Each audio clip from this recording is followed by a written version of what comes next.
dia, pessoal. Tudo bem com vocês? É um prazer estarmos aqui hoje nessa manhã. Bastante trabalho, estudo para um momento que a gente passa no programa Ensino Integral, que é de extrema importância, né? Onde nós vamos estar aí vendo como avaliar os quadrados de cada um, para que a nossa escola seja cada vez melhor, né? Que a gente possa estar entregando aí para a sociedade esses jovens que é tão sonhado dentro do programa Ensino Integral. Hoje nós temos um convidado especial, o professor Jorge Guzzo, que vai estar aqui nos orientando, colocando para nós toda essa experiência, para que a gente saia mais fortalecido para esse momento da avaliação dentro do programa. Temos também a nossa supervisora, a Edna, que é a supervisora responsável pelo programa na nossa diretoria de ensino de Franca, a supervisora Jaqueline, que também acompanha o programa, e as meninas lá do Núcleo Pedagógico. Então, passo para você, Edna, sejam todos muito bem-vindos. Bom dia a todos os professores. Nós estamos aqui com 32 escolas do Programa de Ensino Integral, com todos os professores aqui presentes com a gente nesse horário de ATPC, em que todos tiveram que reorganizar para poder prestigiar esse momento assim único aqui com o Guzzo.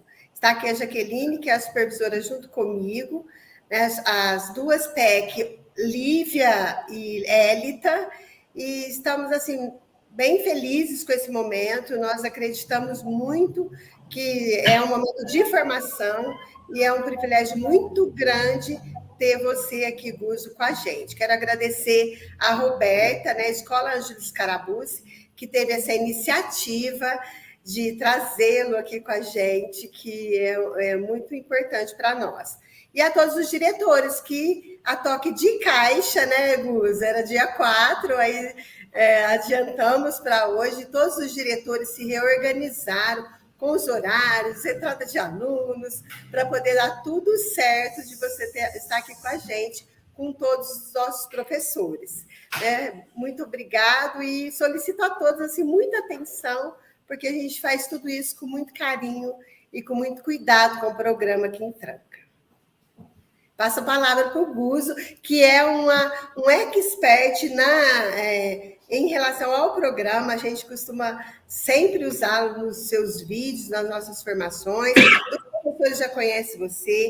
E, pessoal, o Guzzo não responde nenhuma questão de legislação, nenhuma questão política, nem o que vai acontecer com categoria O. Ele não responde sobre isso. Ele vai falar com a gente sobre todo o processo formativo aí, da avaliação de desempenho, do que vai acontecer da agora para frente, tá? No final, a gente dá os esclarecimentos aí em relação a alguns pontos, principalmente do categoria O. Tá? Muito obrigada, Guzzo. Passa a palavra. Tá. Bom dia a todos. Mais uma vez, né, com as escolas de Franca, agora hoje com a Escola Ângelo Scarabucci, né? Temos a diretora Roberta aí representando todos, né, da diretoria de Franca, né, porque eu acho que terceiro encontro que a gente tem com as escolas de Franca, né, eu acho que é o terceiro encontro, né, e muito legal, né, nesse período bastante difícil, muito legal essa iniciativa da diretoria de Franca. Quero parabenizar aí o dirigente, né, que propicia tudo isso, os supervisores, os PCNPs, né, que eu não lembro ainda das siglas novas, né, me desculpem, mas é muito legal essa iniciativa da diretoria de Franca, representando aí cada dia uma escola, fazendo uma formação e a gente fazendo esses encontros, muito legal. Me sinto bastante privilegiado de estar trabalhando com vocês nesses aspectos, né, de trabalhar cada dia um tema aí do programa Ensino Integral, cada dia com uma escola. Muito legal essa corresponsabilidade, né, esse protagonismo sênior aí da diretoria e das escolas, né, de Franca. Parabéns, tá? E espero continuar com esses encontros com vocês, tá bom? Então, e hoje, né, muito legal, porque também, eu não sei se vocês já falaram, se vocês já falaram, eu repito até pela importância, né, vocês conseguiram reunir aí, né, nesse momento, todas as escolas, todos os educadores do PEI, né, de Franca, né, nesse momento, né, vocês conseguiram conciliar isso, muito legal mesmo. Parabéns ao dirigente, parabéns aos diretores, supervisores, PCNPs, todos os educadores aí da região de Franca. E quem sabe, né, a gente consiga fazer aí um encontro presencial em breve, né, quem sabe, né? Vamos ver, né? Porque essa dinâmica do online funciona muito bem, né? Agora, o presencial é presencial, né, pessoal? Mas quem sabe, né? Roberta, Edna, né? Eu estou à disposição, é só fazer um convite aí, tá bom? Tá? Com certeza, em breve a gente vai ter você conosco aqui pessoalmente. Ah, legal. Tá bom, então. Vamos começar, então? Então, a gente pede para o pessoal, ao longo da exposição, que o pessoal escreva aí no chat, né, as perguntas, né, como a Edna já colocou, né, perguntas pertinentes e relacionadas à avaliação de desempenho ou alguma situação da escola, né, da equipe, né, aí, mas perguntas aí fora isso eu não posso responder, tá bom?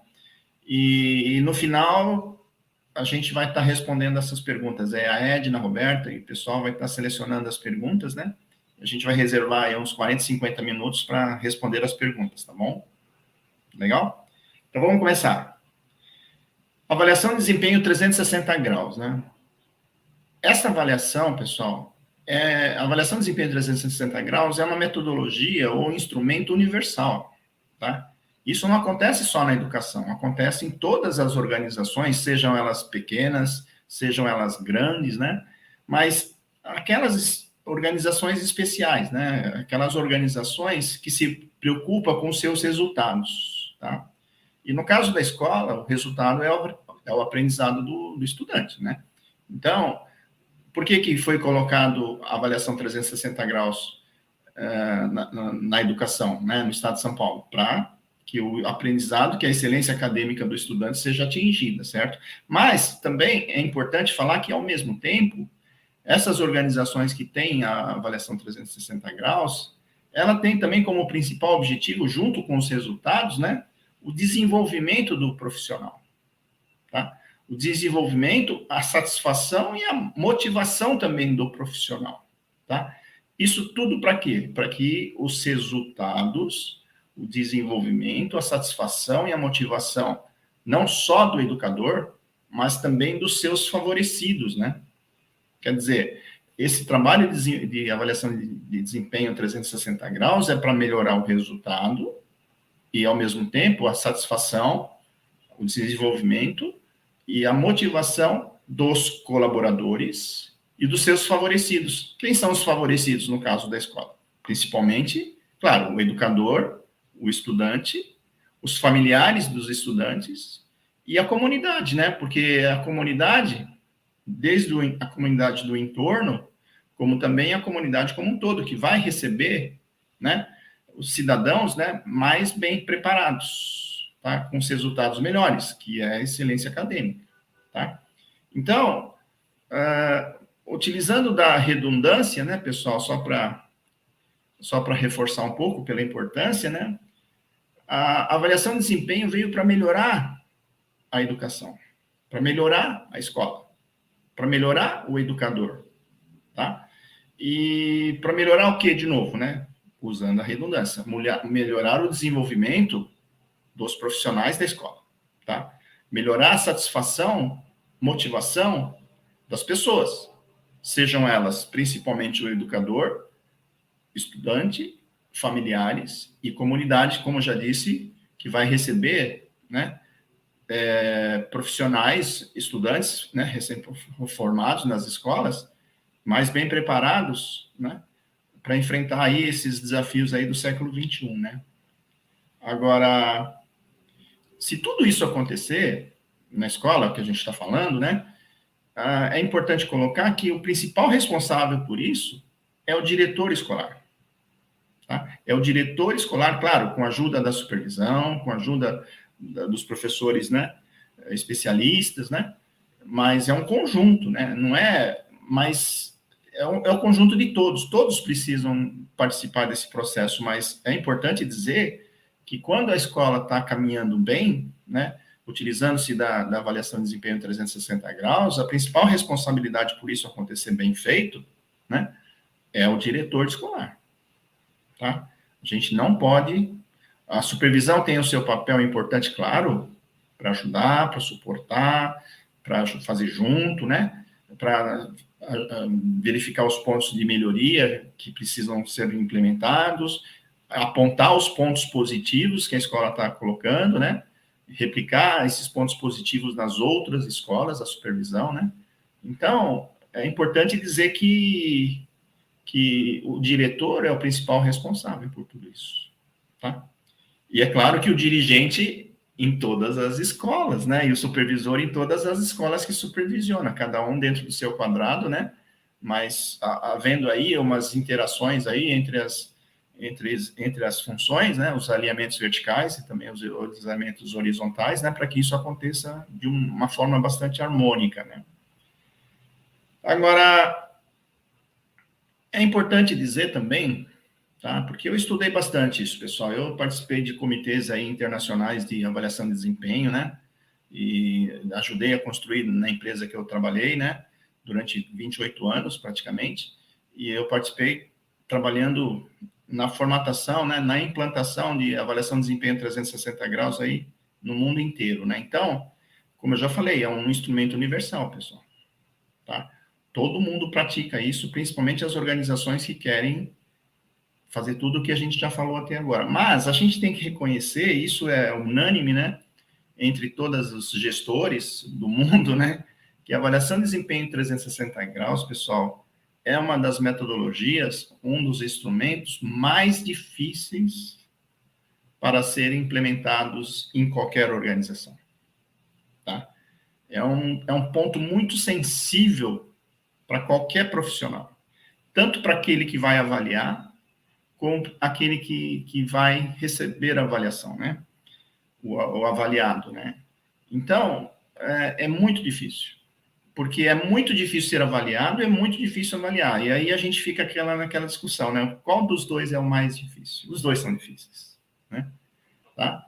E é isso que a gente precisa prestar atenção em algumas coisas, pessoal. O que eu estou falando para vocês, de novo, né, pessoal, não é o que eu acho, tá?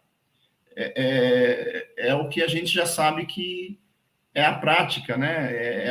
As fundamentações que eu vou utilizar aqui são universais também, tá? Só estou sendo aqui um facilitador de tudo isso, tá? Porque uma das coisas que a gente fala assim, fala não, né? A gente escuta e estuda e vê nos livros, né? Nas pesquisas, é que a avaliação de desempenho, pessoal, é importante. Olhando lá da caixa d'água, sabe? Aquele olhar lá de cima, né? O que acontece na escola, né? O que está acontecendo na escola? O olhar da caixa d'água, né? O que tem que acontecer no final da avaliação de desempenho, pessoal? Isso é crucial, pessoal. É importantíssimo, é crucial que todos, ou a grande maioria dos participantes da avaliação de desempenho, tanto os avaliadores como os avaliados, é importante que no final da avaliação de desempenho, todos, ou a grande maioria, tenham percepções de justiça. Percepção de justiça. Percepção de honestidade. Percepção de transparência, de ética e de corresponsabilidade. Tá? É importantíssimo. Porque se a gente fizer isso acontecer, pessoal, vai acontecer tudo aquilo que a gente já falou, né? Resultados bons, satisfação, comprometimento, motivação, né? E desenvolvimento das pessoas, tá? Se isso acontecer, de novo, o principal responsável é o diretor da escola. Tá? Agora, é importante a gente fazer o contraponto, né? Se isso não acontecer, o responsável é o diretor da escola. Então, já durante mais de 10 anos, né, pessoal, trabalhando nas escolas, né, do programa Ensino Integral, cada ano eu trabalho com 20, 30 escolas, né?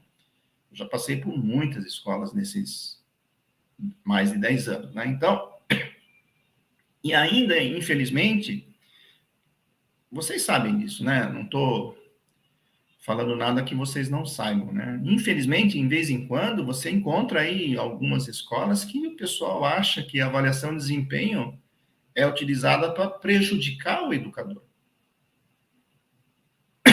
Se isso está acontecendo, diretor, supervisor, se isso está acontecendo na sua escola, é preciso fazer um bom trabalho aí para reverter, porque a avaliação de desempenho, ela tem dois objetivos, não tem três, tem dois objetivos, tá? Que é isso que tem que estar na consciência, desde o diretor até o aluno que vai fazer a avaliação, né? Então, a avaliação de desempenho, pessoal, tem só dois objetivos.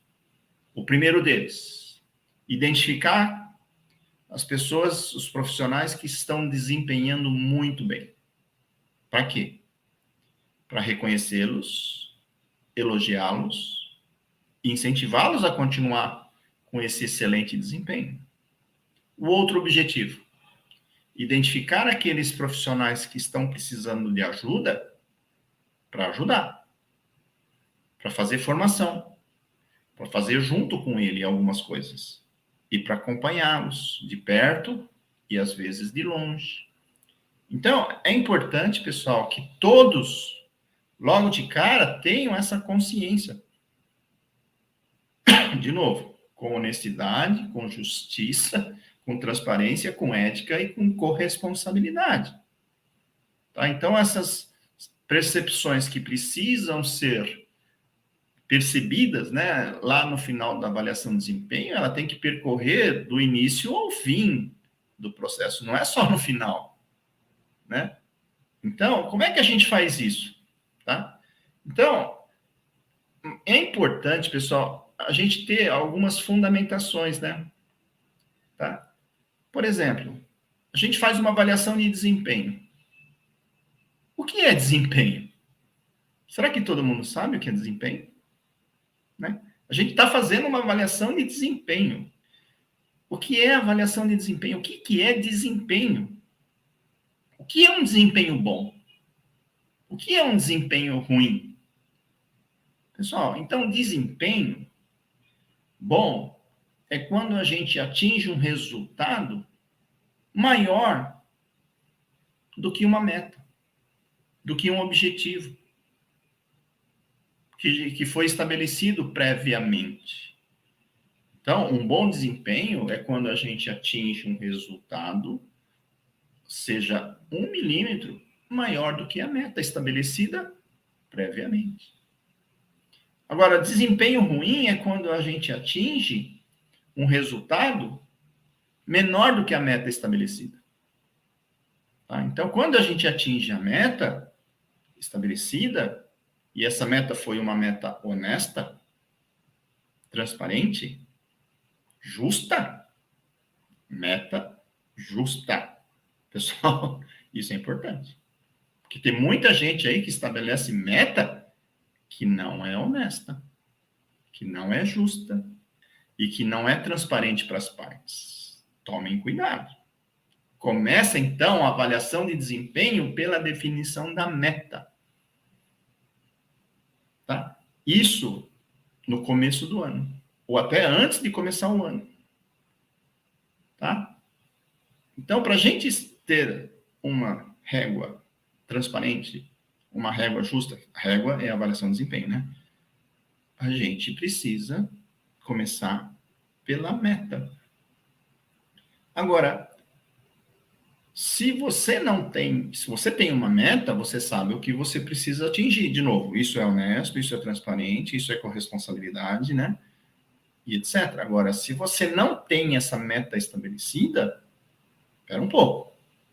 Eu vou estar trabalhando, eu vou estar avaliando, e aí? O que pode acontecer se não tem uma meta?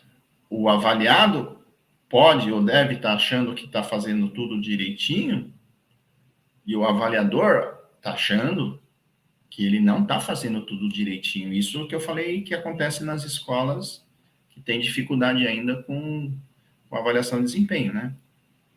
Então, se você não tem uma régua, se você não tem uma meta, que ambas as partes entendam a mesma coisa, pode chegar no final do ano, eu achar, como avaliado, que fiz tudo muito direitinho, e o avaliador achar que não, porque não tem uma meta estabelecida, que deveria ter sido estabelecida lá no começo do ano, né?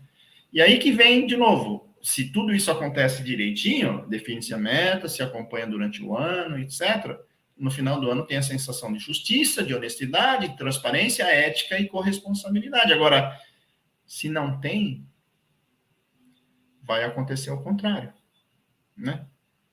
Agora, fazendo algumas coisas, alguns exemplos, para exemplificar o que é desempenho, pessoal, porque a gente tem que fixar o que é desempenho, tá? Vamos fazer algumas contextualizações sobre desempenho, né? Vamos fazer através de alguns exemplos, tá? Vamos fazer um exemplo de 2 estudantes. Tem um professor, Maximiliano, que tirou 8 no primeiro bimestre. E no segundo bimestre tirou 9. Teve um desempenho, certo? Teve um desempenho de 8 para 9. Não vamos falar da meta por enquanto, tá? Só para... Aí tem um aluno Zezinho, o estudante Zezinho, que tirou 2 no primeiro bimestre. E no segundo bimestre tirou 4. Tá? Qual dos dois é o melhor estudante? Começa por aí. Qual dos dois é o melhor estudante? O Maximiliano, que tirou 9, 8 e 9, ou o Zezinho, que tirou 2 e 4? Pessoal, o melhor estudante, quando a gente fala o melhor, está diretamente ligado ao resultado. Então, o melhor estudante, temos dúvida nenhuma, é o Maximiliano, que tirou 8 e está tirando 9. Tá? Agora, qual dos dois teve o melhor desempenho? Qual dos dois teve melhor desempenho? O Maximiliano tirou 8 e foi para 9, 11% de desempenho. E o Zezinho tirou 2 e depois tirou 4, 100% de desempenho. Então, o Zezinho é o aluno dos dois que teve melhor desempenho. Quem teve o melhor resultado? O Maximiliano. Uma coisa é o resultado, outra coisa é o desempenho. Qual dos dois deve ser mais bem avaliado? Qual dos dois deve ser mais bem avaliado? O Maximiliano ou o Zezinho? Ah, aí fica a dúvida de vocês, né? Se eu for avaliar desempenho, eu tenho que falar com o Zezinho. Se eu for falar em resultado, eu tenho que falar com o Maximiliano. Eu não posso deixar de elogiar os dois. Eu não posso demeritar um dos dois, não posso. Por quê? Porque o Zezinho, o quanto foi difícil para o Zezinho sair de 2 e ir para 4. Agora, o quanto foi difícil para o Maximiliano, que é difícil para caramba também, ir de 8 para 9. Como é que a gente vai medir? Quem é o melhor? Peraí, melhor em desempenho é uma coisa, tá claro que é o Zezinho, e o melhor em resultado é o Maximiliano, ponto. Mas será que esse desempenho de 8 para 9 também é tão difícil como 2 para 4? Então, antes de a gente estabelecer a meta para os dois, a gente tem que analisar o cenário. Ó, o Zezinho está muito defasado. O Maximiliano já está quase que competente, né? Na base nacional comum. Então, peraí. Uma coisa é o resultado, outra coisa é o desempenho. Então, quando a gente for analisar metas, porque não podemos colocar meta para os dois, você concorda? Meta para o Zezinho, tá com 2, tem que tirar 9. Meta para o Maximiliano, tirou 8, tem que tirar 10. Espera um pouco. Também esses dois, não dá para... Essas metas não são justas, né? Não são honestas. Não tem corresponsabilidade aí. Tá? Então, a gente tem que analisar, porque quando a gente estabelece, por exemplo, o Maximiliano, que tirou 8, tira 9, né? É uma meta que é possível ser atendida, buscada. Agora, Quando a gente estabeleceu 4 para o Zezinho, já é uma meta quase que impossível. Ele conseguiu esse resultado, mas, poxa vida, será que de 2 para 4 é uma meta honesta para o Zezinho? Justa? Corresponsável? É difícil, né? Então, a gente precisa elogiar ambos, tá? Outro exemplo. Temos 2 professores excelentes. Já estão no PEI já faz 8 anos. São excelentes. A sua turma, desse primeiro professor, a maioria está abaixo do básico. Chega no final do ano, acontece isso também. A maioria continua abaixo do básico. Aí tem um outro professor, também excelente, com 8 anos também de PEI, e no final do ano, a maioria está no avançado. Tá? Qual dos dois é o melhor professor? 2 professores excelentes. Uma turma, a maioria ficou abaixo do básico. A outra turma, a maioria ficou no avançado. Qual dos dois é o melhor professor? Dá para definir qual dos dois é o melhor? Dá ou não dá? Qual dos dois teve melhor desempenho? Qual dos dois deve ser melhor ou mais bem avaliado? Qual dos dois? Podemos definir qual dos dois? Uma pergunta. Será que as condições dos estudantes não podem ter impactado para uma classe ter ido melhor e a outra não? Será que no início do ano a grande maioria de um professor, dos estudantes de um professor, já estava no avançado? E da outra turma, a maioria estavam realmente muito defasados, muito abaixo do básico? E aí você vai avaliar um professor que conseguiu manter o que uma turma já tinha e o outro que conseguiu melhorar substancialmente aqueles que estavam abaixo do básico, que foi para o básico. Então, às vezes, pessoal, pelo resultado exclusivamente, você não pode avaliar um profissional melhor que o outro. Por quê? Porque um pegou uma turma que já estava no avançado e o outro pegou a maioria. Quer dizer, você vai avaliar pelo mesmo resultado, pela mesma meta, os dois? É justo isso? É transparente isso?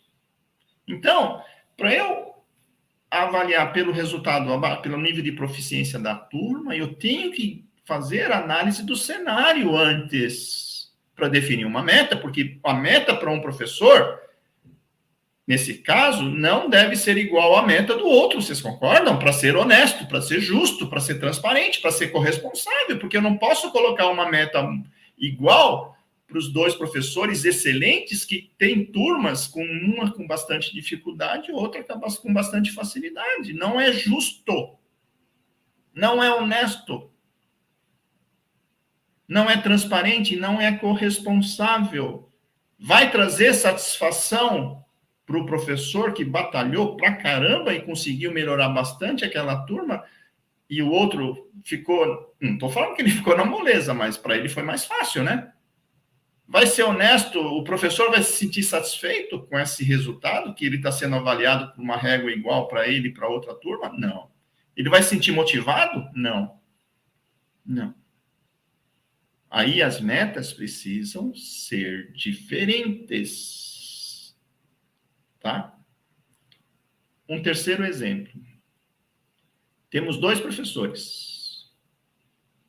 O primeiro é um professor excelente do P. O segundo, e bastante experiente, né? E o segundo é um professor novato. Entrou ontem no programa Ensino Integral. É claro que se ele entrou ontem, ele não sabe fazer tudo ainda, né, do P. Tá? Analisando a situação desses 2 professores, podemos concluir, claro, são diferentes, não são? Tá? algumas perguntas. As metas desses dois professores na avaliação de desempenho precisam ou podem ser iguais? Podem? Um professor antigo, bom pra caramba, um professor novato, super motivado, que não conhece quase nada do peixe, chegou ontem. As metas devem ser iguais? Para ser justo? Para ser honesto? Transparente? E corresponsável? Não, pessoal. Não pode. Vamos dar um exemplo na prática. Antes da prática, uma outra pergunta. As ações dos dois deverão ser iguais? Metas e ações? Porque metas é onde você quer chegar. As ações é o que você precisa fazer para chegar na meta. Se as metas são diferentes, precisam ser diferentes, as ações serão também diferentes. Tá? Por exemplo, o professor experiente, que já tem 8 anos de PEI, que é bom pra caramba, a pedagogia da presença desse professor já é excelente. Ele é um exemplo a ser seguido na escola. O outro, que chegou ontem, a sua pedagogia da presença ainda, né, não é legal, porque o menino aprontou lá uma coisa feia na classe, e ele chegou e deu um croque na cabeça do menino. Caramba, esse professor começou ontem e já está bastante motivado, mas deu um croque. Professor, né? Mas lá na escola eu fazia assim, o menino aprontava e resolve, viu? Resolve isso, viu? Dá um croque, 2, 3, você vai ver que se não resolve, né? Pô, a pedagogia da presença desse professor aí, né? Tá precisando de ajuda, mas ele começou ontem. Então, agora, qual que é a meta para o professor 1, que é excelente? Tá? Professor excelente, a meta, independentemente da meta, eu não vou discutir agora, senão vai discutir, vão demorar bastante essa discussão. A meta dele é replicabilidade. Professor, olha, você faz isso muito bem. Pedagogia da presença. Então, olha, essa coisa que você fez aqui, ó, isso aqui que é o mais que destaca, você vai ter que replicar no primeiro semestre para os professores da sua área. E no segundo semestre, se correr tudo bem, você vai replicar para toda a escola. Meta, replicar no primeiro semestre para a área, isso aí. E replicar o quê? Isso que você fez muito bem feito. Meta para o professor que está começando ontem. Que começou ontem. Professor, até o final do ano você vai ter que ler o livro Pedagogia da Presença, Educação Interdimensional, 4 Pilares e Protagonismo. Você vai ter que ler esses 4 livros. E no primeiro semestre, no primeiro bimestre, você vai ter que ler Pedagogia da Presença. Você não pode continuar dando croque na cabeça do menino. Tá? Então, vocês perceberam aí que a meta de um é diferente do outro e que as ações de um são diferentes do outro? Isso é honesto. Isso é justo. Isso é corresponsável. Corresponsabilidade, tá? Então, concluindo, para se fazer uma avaliação de desempenho de acordo com as fundamentações universais, a avaliação de desempenho começa pelas metas. Mas aí eu pergunto, né? Vocês que começaram ontem o PEI, vocês fizeram isso no começo do ano? Não. Vocês que não tinham essa consciência, fizeram isso no começo do ano? Não. Primeiro que isso é frequente, isso é natural e é normal, não é uma crítica, mas é um fato. Então, vocês se preparem esse ano, para o começo do ano que vem, para estabelecer metas para cada professor, para cada educador, tá? Então, agora, eu vou falar algumas coisas aqui para vocês que eu tenho certeza que boa parte das suas escolas aí não tem, mas é importante vocês terem essa consciência também, tá? Para você definir a meta para cada educador, para você fazer as suas avaliações de desempenho, né, você tem que construir os instrumentos estruturantes da escola. Não vai dar para fazer tudo isso que eu estou falando o ano que vem. Ainda mais de uma forma completa, de uma forma perfeita. Vocês têm que caminhar com essa consciência e fazer o que é possível ser feito. Estabelecer uma meta, um objetivo para vocês, de novo, que seja justa, que seja possível, né? Então, eu vou falar para vocês o seguinte aqui, ó. Para você fazer tudo direitinho, completo e perfeito, primeiro de tudo, você deveria ter o plano de ação da escola. Pronto. Para todos entenderem o que a escola vai fazer, o que as metas que a escola estabeleceu para ela, as ações que as escolas estabeleceram para ela, para atender quem? O estudante, o educador, familiares e comunidade. Então, o plano de ação da escola tem que deixar claro para todos o que a escola vai atingir como metas e as ações que ela vai fazer para atingir essas metas. Tá? Por quê? Porque o plano de ação da escola é a base, é a referência para o educador fazer o seu programa de ação. O professor, o educador, seja diretor até o professor, precisa olhar o plano de ação da escola para ele entender o que a escola vai fazer e ele, sabendo dos seus principais quadrados, das suas principais atribuições, então, para eu fazer o meu programa de ação, eu tenho que olhar para o plano de ação da escola e para os meus principais quadrados. Aí eu falo, ó, esse é meu quadrado, então eu vou fazer o quê? Isso, para atingir a meta da escola, respeitando os meus objetivos. Então, eu construo o meu programa de ação olhando para o plano e para os meus quadrados, para as minhas principais atribuições que devem estar lá no programa de ação. Tá? E quando eu faço o meu programa de ação, eu estabeleço as metas e depois as ações que eu vou fazer e valido isso com o meu PCA, com o PCG. Se eu sou professor de projeto de vida, tutor, eu valido com o vice-diretor, né? Com o coordenador organizacional, né?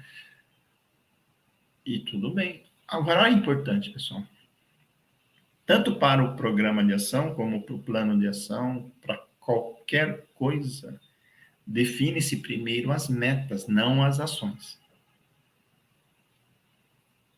Edna, Roberta, meninas, vocês saem de casa,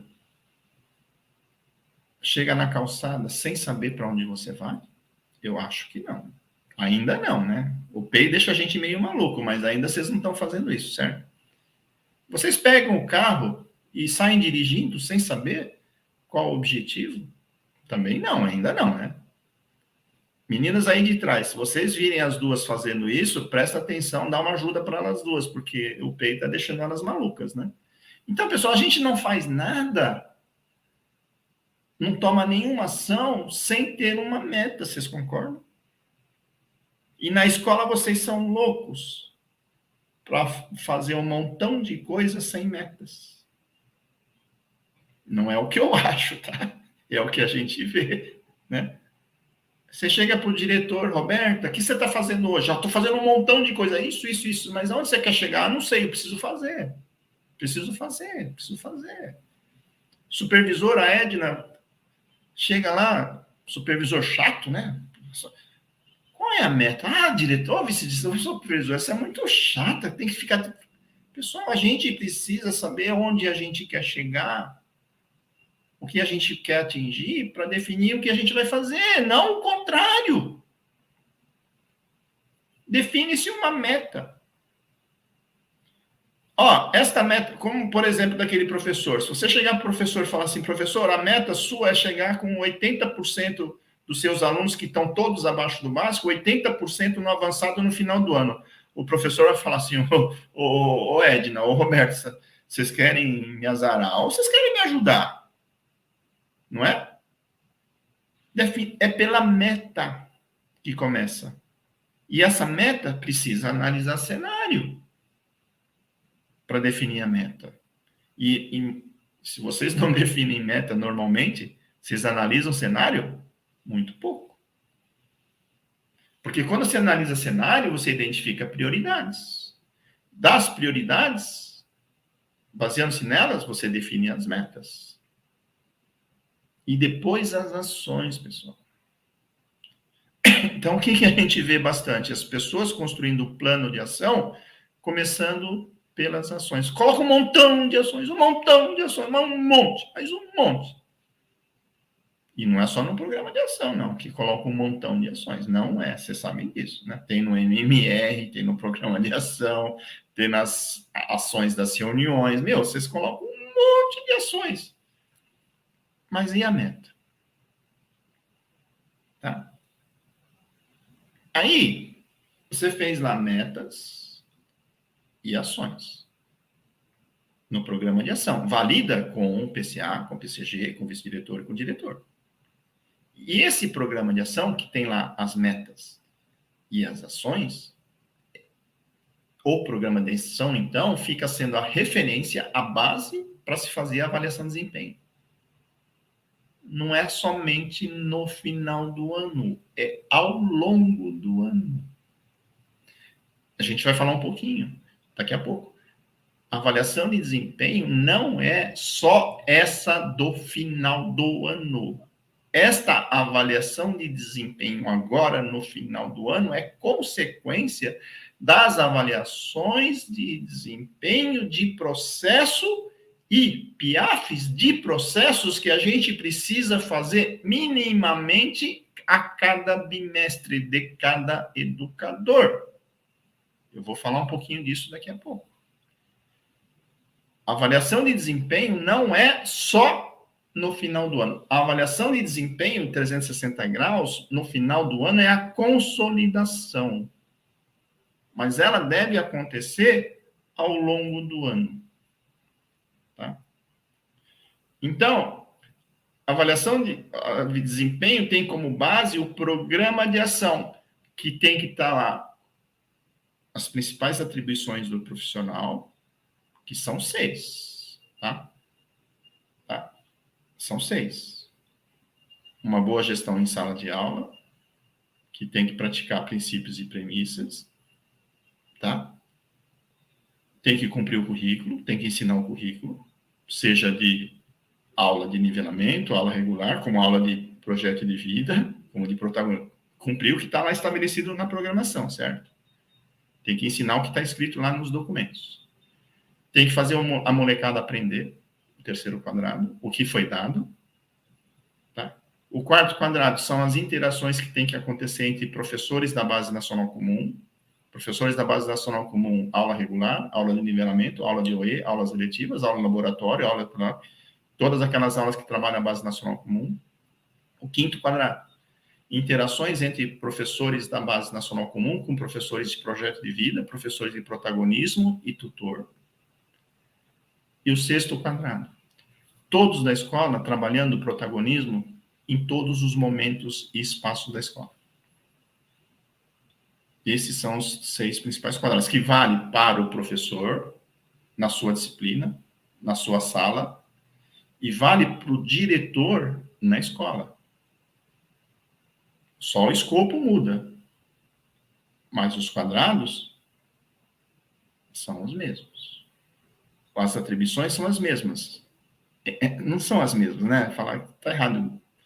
Se tiver algum professor de língua portuguesa, aí vai me corrigir, né? As definições são iguais, mas os escopos são diferentes. O professor tem que garantir o cumprimento dos princípios e valores e práticas na sala de aula, e o diretor tem que garantir que isso aconteça em toda a escola. O professor tem que cumprir o seu currículo, e o diretor tem que garantir que todos os professores cumpram o currículo na escola toda, e etc. Tá? E lá no programa de ação, além dos 6 principais quadrados, tem que estar lá, né, as principais metas. Tem que ter lá as metas e as ações, né? Que tem que ser atingida ao longo do ano e no final do ano. Aquele professor principiante no PEI, ele vai ter que ler 4 livros até o final do ano, e no primeiro bimestre ele tem que ler um livro, no segundo outro livro, né? E tem que monitorar no processo se ele está lendo sim ou não, né? Observar esse professor que se está aplicando o que ele está aprendendo, desenvolvendo sim ou não, certo? Então, lá no final do ano, você fecha, vocês lê os 4, mas ao longo do bimestre você tem que acompanhar. Agora, como a gente sabe que é difícil fazer as coisas, né, sem um procedimento passo a passo, né? Procedimento passo a passo, pessoal, é muito importante que vocês utilizem para facilitar a vida de vocês na escola. Então, eu vou fazer com vocês agora, na prática, de uma maneira abreviada, um passo a passo de como é que deve ser feita a avaliação de desempenho lá na escola, tá bom? O primeiro passo, conscientização dos avaliadores e avaliados sobre os 2 objetivos da avaliação de desempenho. Pessoal, é muito importante isso. E supervisores, diretor, façam isso nessa escola. Pergunte depois disso, dessa formaçãozinha. Formação eu não diria hoje, seria mais informação, né? Porque formação é mais do que passar informação. Nessa altura do campeonato, vocês vão fazer mais informação do que formação. Fale para os meninos e para os professores, começa pelos professores, depois pelos meninos, né? Dá para fazer isso com os líderes de turma, e os líderes de turma fazem isso com as classes, né? Com as suas turmas, que é legal isso. Está sempre acompanhado de um adulto, né? No começo, nas primeiras vezes, né? E chegue para eles e fala, pessoal, a avaliação de desempenho tem 2 objetivos. Reconhecer os melhores em desempenho para elogiar e incentivar. O segundo objetivo, identificar quem são aqueles que precisam de ajuda para ajudar. De novo, essa avaliação precisa ser honesta, precisa ser corresponsável, tem que reforçar isso sempre, certo? Tá. O segundo passo. O que será avaliado? O que será avaliado, pessoal? Serão avaliados premissas, competências e resultados. O que são as premissas? O que são competências e o que são resultados? Eles precisam saber. Eu vou falar brevemente, de uma forma bastante abreviada, senão não dá tempo, tá? As premissas são formação continuada, corresponsabilidade, excelência em gestão, protagonismo sênior e replicabilidade.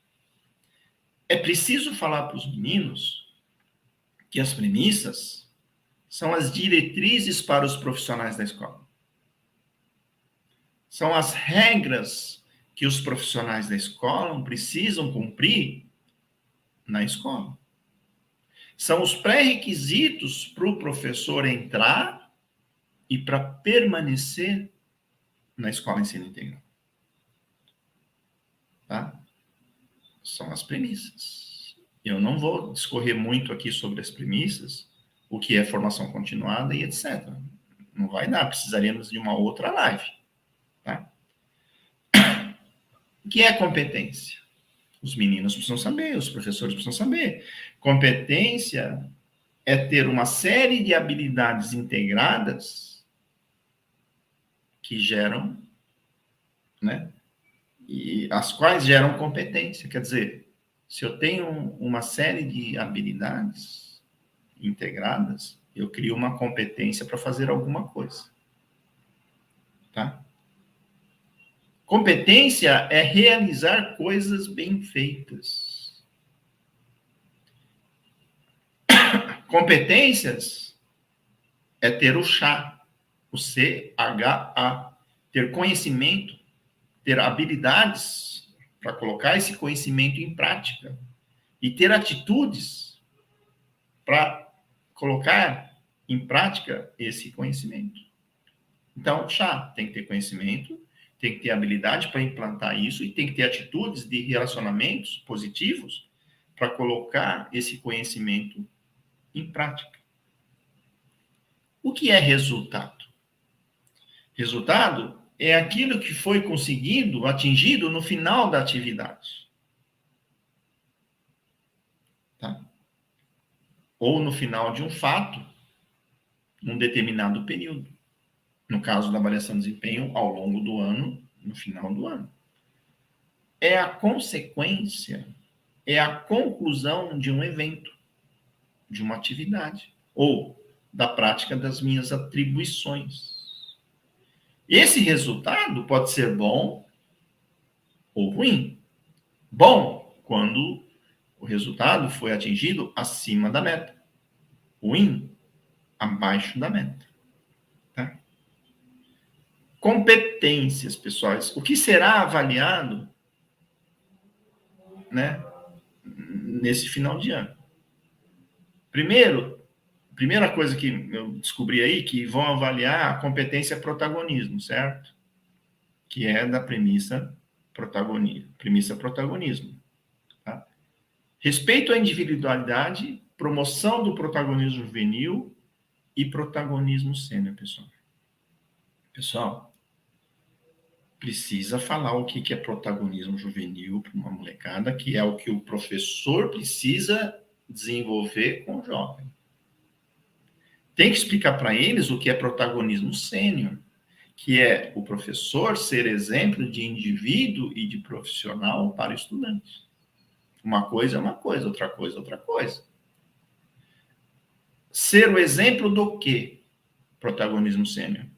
Exemplo de prática dos princípios e premissas. Sendo o professor que ensina pelo exemplo. Agora, protagonismo juvenil, ele desenvolve autonomia na molecada, ele desenvolve competência com a molecada, transforma um jovem em jovens protagonistas, são coisas distintas. Respeito à individualidade. Caramba, aqui, pessoal, vocês precisam dar essa informação, né, que deveria ser formação. O que é respeito à individualidade? Respeito à individualidade com fundamentação no programa é aquele professor que pratica a pedagogia da presença e educação interdimensional. Respeito à individualidade é respeitar os sentimentos do menino. Patos. Respeitar a motivação, o comprometimento do menino. Eros. Respeitar a espiritualidade do menino. Mitos. Respeitar o cognitivo do menino. Logos. Pessoal, não é uma formação que vocês vão fazer, mas eles precisam ter uma ideia mínima sobre o que é protagonismo, respeito à individualidade, promoção ao protagonismo juvenil e protagonismo sênior, mínima. De exemplos, que eu não vou ficar dando exemplos aqui. De exemplos para eles materializarem o que eles vão avaliar. Pessoal, primeiro, para ser justo, para ser honesto, para ser transparente, para ser corresponsável, ambas as partes precisam ter a mesma régua. Eu estou sendo avaliado por isso. Eu vou avaliar por isso, nesta fundamentação, nestas bases. Se as réguas forem diferentes, pessoal, vai dar problema. Domínio do conhecimento e contextualização. Premissa, formação continuada. Domínio do conhecimento, didática e contextualização. O que é cada uma dessas coisinhas, pessoal? E dê exemplos, tanto para os professores quanto para os estudantes. Eu não vou entrar no detalhe, pessoal, senão a gente vai ficar o dia inteiro aqui. Disposição ao autodesenvolvimento contínuo. A premissa, formação continuada. Formação contínua. O que é formação contínua? Devolutivas e disposição para a mudança. O que é isso?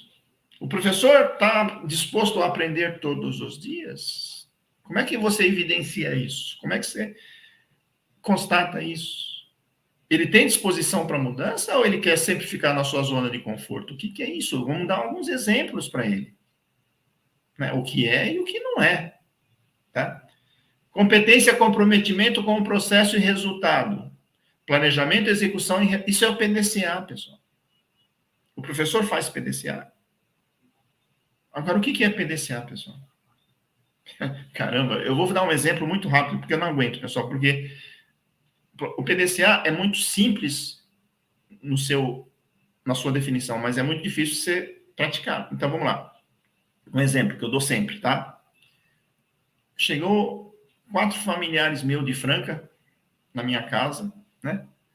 E amigos meus, parentes meus, né? Amigos e parentes, assim, que eu gosto muito. O pessoal de Franca é tudo gente boa, né? Então, viajaram 5 horas para chegar na minha casa. É 3 horas da tarde. Eles devem estar com fome, né? E eu quero conversar com eles. Muito legal eles chegarem, estão todos felizes. Eu também fiquei feliz, etc.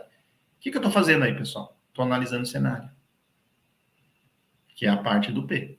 A primeira coisa do P. Se não tem cenário, você tem que construir. Então, mas eu estou analisando o cenário. A partir do momento que eu estou analisando o cenário, eu defino as prioridades. Ah, eles estão com fome. Ah, eu quero fazer um ambiente legal com eles. Então, defino uma meta. Vou fazer um café da tarde para eles. Analisei cenário, identifiquei prioridades, defini uma meta. Defini a meta primeiro, antes de definir as ações, certo? Vou na padaria, vou comprar 8 pãezinhos, vou comprar meio quilo de mortadela, 2 coca litro, um bolo de cenoura, um tablete de manteiga. Defini as ações. A partir do momento que eu definir as ações, eu fiz o P do PDCA. Analisei cenário, identifiquei prioridades, defini meta e defini as ações. Defini o P do PDCA. Aí eu vou para o DU. Vou para a calçada sabendo para onde eu vou, né, Roberto? Vou na padaria, né? Vou comprar 8 pãezinhos, 500 gramas de mortadela, 2 litros de coca. A hora que eu estou fazendo o DU, que é o fazer, eu faço o C. Ao mesmo tempo, não separado, porque o C é avaliar, monitorar no processo, enquanto eu estou fazendo, enquanto eu estou no DU. Não posso esquecer o tablete de manteiga, o bolo de cenoura, não posso. Eu tenho que monitorar eu mesmo no processo para ver se eu estou fazendo tudo direitinho, as ações que eu defini lá no P do PDCA, certo?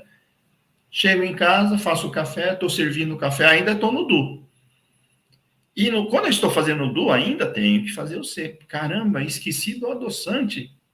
O meu primo gordinho ficou bravo pra caramba, porque ele teve que tomar café com açúcar. Ele tá gordinho, ficou bravo. Pô, você não esqueceu do açúcar? Pô, mas esqueci, desculpa, né? Porque quando eu analisei o cenário, não identifiquei a falta do açúcar. E fiz o D e o C. Acabou o café, o pessoal foi embora para Franca. Certo? Acabou o D. Aí eu faço o A, que é o agir, que é o monitorar no resultado. O que é monitorar no resultado? Analiso tudo. Puxa, lá na padaria, quase esquecido da manteiga. Na próxima vez eu vou fazer uma anotação, né? E depois, no final, esqueci do adoçante. Então, da próxima vez, eu tenho que fazer um checklist alinhado com o pessoal, né? Alguém está açúcar, adoçante, né? Então, eu corrijo, identifico o que eu errei ou que não saiu legal, para na próxima vez que eles vierem de Franca, eu não repetir esses erros, certo? E repito tudo aquilo que deu certo. Isso é o PDCA, pessoal. Agora, se você não definir as ações, vai direito, previamente, que vai chegar? Você vai chegar na padaria, vai comprar pão, chega em casa, esqueci o pão. Ai, caramba, esqueci o pão. Aí você volta. Esqueci o bolo de cenoura. Vai lá, quer dizer, como é que vai ser esse café da tarde? Você saindo, indo e vindo toda hora, porque você esqueceu sempre alguma coisa. Por quê? Porque você não analisou o cenário direito, você não definiu as ações direitas, então você fica correndo atrás do rabo o café todo. E é o que mais ou menos acontece no começo da escola, certo? Sai todo mundo fazendo um montão de coisas, refazendo, corrigindo. Por quê? Porque não faz o P direito. Agora, como é que você vai explicar isso para o moleque? O professor planeja, o professor monitora no processo, etc. Então, isso é comprometimento com o processo e resultado. Relacionamento e corresponsabilidade. Premissa corresponsabilidade, né? Relacionamento e colaboração e corresponsabilidade. Pessoal, a gente precisaria de mais uma live para isso, para falar disso aí. Eu não aguento, mas não vai dar para falar. Não vai dar para falar agora. Solução e criatividade.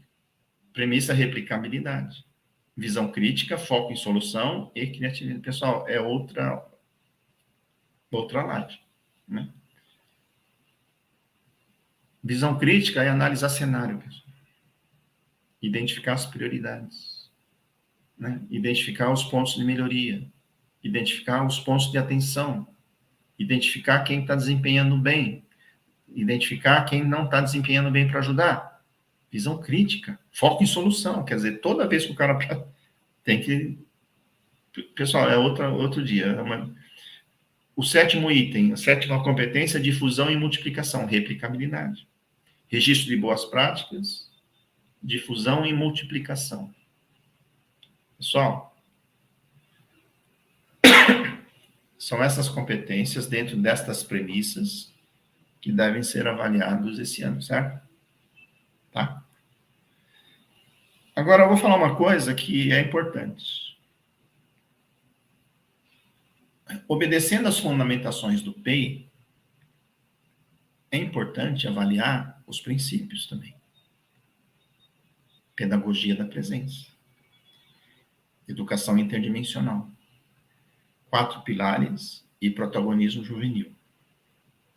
Mas é possível avaliar os princípios por meio das premissas. É o que a gente vai ter que achar esse caminho. Tá? Por quê? Porque eu falei, as premissas são as diretrizes para o educador cumprir entre os educadores para beneficiar o estudante. São as regras do jogo. São os pré-requisitos para o educador. Agora, os princípios, pessoal, é o que o educador precisa fazer para educar o estudante, para desenvolver o estudante. Uma coisa são as regras que ele precisa cumprir dentro da escola. Outra coisa é o que ele precisa fazer para o estudante. São coisas complementares, mas são distintas. Tá? Os princípios são as fundamentações, são os alicerces, são a base do PEI segundo Antônio Carlos Gomes da Costa. Os princípios é o que o educador precisa fazer para ser um educador para o século XXI. Para ser um educador de uma escola de ensino integral. O que é pedagogia da presença, pessoal? Vou falar muito brevemente, tá, pessoal? Pedagogia da presença é o que a gente vê aí nas redes sociais, né? O pessoal, às vezes, ainda precisa estudar Antônio Carlos Gomes da Costa, precisa ler o livro Antônio Carlos Gomes da Costa, Pedagogia da Presença, pessoal, porque eu já li umas 3, 4 vezes, né? Porque é difícil entender Antônio Carlos. Por quê? Porque o que ele escreve é resultado de muitas pesquisas, muitos estudos, né? Então, mas resumindo, pessoal, de uma forma simples, né? Nada, poxa, tem que ler o livro para... né? E eu vou falar, eu fico angustiado por falar em pouco tempo, né? Mas pedagogia da presença é um bom dia, é um sorriso, é um olhar, é um abraço, é sentar na escada para bater um papo com o menino, é pular corda com as meninas, é jogar basquete com os meninos, é almoçar junto com ele. Pedagogia da presença é acolher, é um abraço, é um sinal. Pedagogia da presença é tutoria, é fazer tutoria. Tutoria necessariamente precisa aplicar a pedagogia da presença. A única diferença da pedagogia da presença com tutoria é que tutoria é uma pedagogia da presença com horário marcado, com local marcado, criar combinados. Agora, tutoria é pedagogia da presença. Pedagogia da presença não tem horário marcado. Precisa acontecer em todos os espaços, em todos os momentos da escola. Um bom dia de manhã, um boa tarde à tarde, um tchau. Pedagogia da presença precisa ser praticado por todos, em todos os espaços, em todos os momentos da escola. Tutoria é pedagogia da presença com horário marcado. Educação interdimensional. Antônio Carlos Gomes da Costa fala que o educador, para ser um educador para o século XXI, ele precisa praticar a educação interdimensional. Educação interdimensional leva em consideração que o educador precisa trabalhar, considerar, respeitar as 4 dimensões estruturantes do ser humano. O Antônio Carlos Gomes da Costa fala que para você ensinar o logos, que é o cognitivo, que é o racional, que é o aprendizado, é preciso respeitar os sentimentos do menino. Fatos. As emoções do menino. Se ele está triste, se ele está alegre, você precisa respeitar aquele momento do menino. Se ele está alegre, está feliz, é um momento certo para ensinar o logos. Se ele está triste, não é um momento certo para fazer prestar atenção com ele. Você tem que respeitar os sentimentos do menino para ensinar o logos.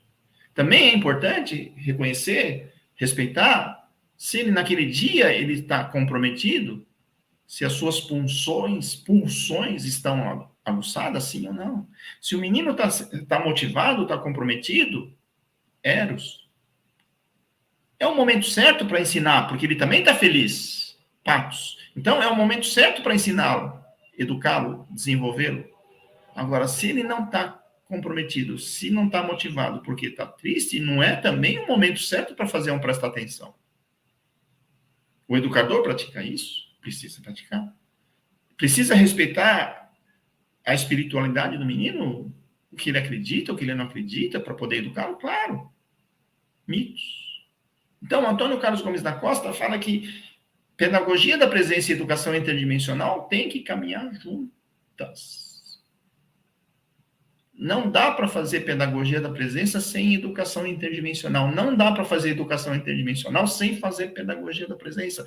Não dá para fazer tutoria sem pedagogia da presença e educação interdimensional.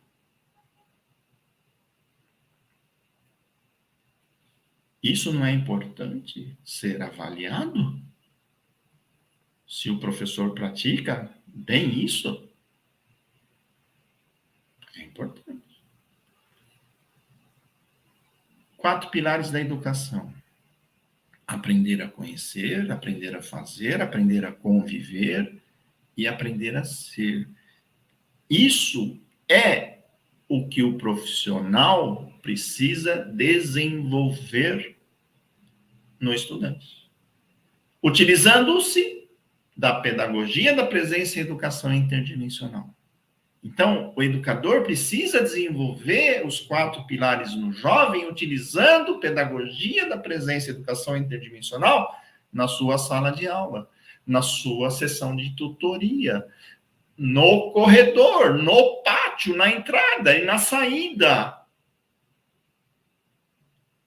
Se os meninos praticarem consistentemente os 4 pilares, consequentemente, o jovem se tornará um jovem protagonista, o último dos princípios. Então, Antônio Carlos Gomes da Costa, ele definiu o programa Ensino Integral por meio dos princípios. Se o professor, educador, diretor praticar a pedagogia da presença, a educação interdimensional para desenvolver os 4 pilares, consequentemente, o jovem será um jovem protagonista. Isso não é importante ser avaliado? Porque é a fundamentação do P. Como não está explicitamente, né, e fica difícil também o aluno, num primeiro momento, avaliar o professor se ele pratica a pedagogia da presença, sim ou não.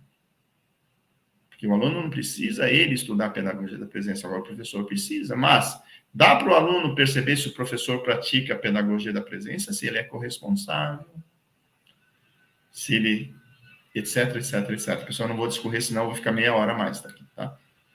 se ele é corresponsável, se ele tem formação continuada, dá para encaixar ali algumas coisas que dá para avaliar os princípios por meio das premissas, tá? Agora, só para finalizar, né? Antônio Carlos fala assim, que para a gente conquistar o protagonismo juvenil, que é o principal objetivo da escola, né, do ensino integral, no final o menino sair da escola protagonista, autônomo, competente e solidário, Antônio Carlos fala que a gente precisa superar 3 fases. A fase da abertura, reciprocidade e compromisso. A fase da abertura, também, as 3 fases, pessoal, vale também muito para fazer tutoria. Vale muito para construir relacionamentos positivos. Vale muito para ter uma boa gestão da sala de aula. Vale muito para ter uma boa gestão escolar, diretor. Não é só para o professor. Essas 3 fases, todos precisam praticar para que os alunos se transformem em jovens protagonistas. Fase da abertura, o que é? É o adulto se abrir para o educando. É o adulto abrir para o educando as suas experiências. As suas experiências de sucesso, de êxito, de desafios, de obstáculos, de conquistas, de frustrações, de fracassos atuais e também de quando você era jovem como ele. É você compartilhar, abrir para o estudante os seus sonhos. Sonho é tudo de bom, pessoal. Sonho pode ser uma coisa inatingível, pode ser uma coisa impossível, mas é um sonho. Quem sonha é feliz. Quem sonha tem disposição para acordar, para trabalhar, para estudar. Quem não tem sonho, fica difícil. Então, é compartilhar com o jovem os seus sonhos, as coisas impossíveis. O menino fala, caramba, professor, você tem esse sonho? Tem. Tem um sonho para ir na Lua. Ah, mas é um sonho, cara. É um sonho. Se acontecer um dia, vai ser super. Se não acontecer, mudo de sonho. Compartilhar com ele, abrir para ele o seu projeto de vida, que já, projeto de vida pode ser um sonho, mas projeto de vida já é uma meta, já é um objetivo. O sonho, o projeto de vida de quando você era jovem como ele é atual também. Então, professor, se alguém perguntar para você qual é o teu sonho, se você não tiver, inventa. Inventa, porque você não vai poder falar para o menino que você não tem sonho, que você está exigindo o sonho dele, você inventa. Muda amanhã, muda depois, mas inventa. Se você não tem um projeto de vida, inventa. Porque a primeira coisa que o menino precisa fazer na escola é ter um sonho. Por isso tem o varal dos sonhos lá no acolhimento. Não é? Fase da abertura. Porque Antônio Carlos fala que quando você faz o seu processo de abertura, consequentemente, o educando faz o seu processo de abertura também. Quando ambos fazem os seus processos de abertura, vem a próxima fase, a fase da reciprocidade. Antônio Carlos define que a reciprocidade são as trocas singelas das pequenas interações. São as trocas singelas de pequenas interações. São as trocas dos pequenos nadas. O que são os pequenos nadas? É um bom dia, é um olhar, é um sorriso, é um sinal, é um abraço. Quando os adultos e os jovens trocam os seus pequenos nadas, vem a próxima fase, a fase do compromisso, um com o outro, de atenção, de zelo, de cuidado, o compromisso de ajudar a desenvolver um ao outro.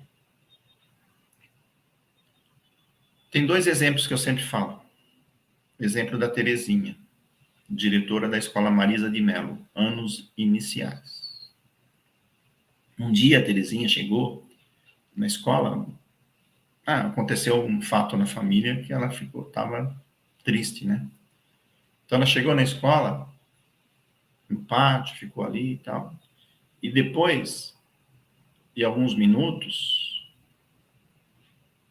um baixinho de 7 anos do primeiro ano chegou para a diretora e falou: diretora Terezinha, posso falar com a senhora? Posso conversar com a senhora? Pode, vamos lá na minha sala, você conversa. Aí o baixinho sentou na cadeira. Dona Terezinha, eu queria falar para a senhora uma coisa super importante. Porque quando eu vi a senhora chegando na escola hoje, né, pedagogia da presença, observação, né, todos os dias a senhora chega muito alegre, muito contente, né, divertida, papos. E hoje a senhora não está assim. Todos os dias a senhora está fazendo um monte de coisa, fala para as pessoas, ajuda as pessoas, quer fazer eros. E a senhora não está assim hoje. Deve ter acontecido alguma coisa, dona Terezinha, mitos. E não quero conversar, só queria falar isso para a senhora, porque só queria falar uma coisa para a senhora, dona Terezinha. Se a senhora precisar de ajuda, estou à sua disposição. Comprometimento. Então, o baixinho de 7 anos fez o quê? Pedagogia da presença. Fez educação interdimensional. Fez protagonismo juvenil. Fez os 4 pilares.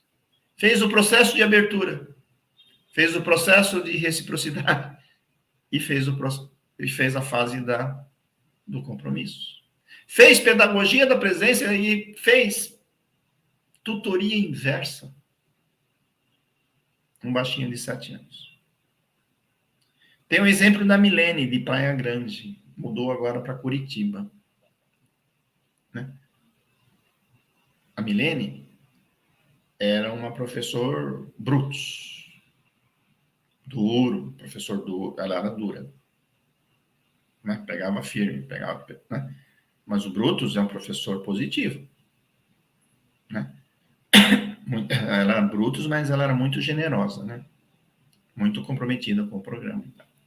E depois de uma formação como essa, ela me contou no outro encontro que ela tinha um aluno, desde o primeiro ano, muito difícil, o Zezinho.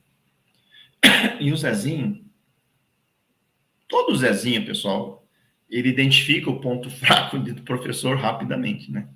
E os pontos fracos da Milene, ele sabia todos. E todas as aulas ele cutucava a Milene.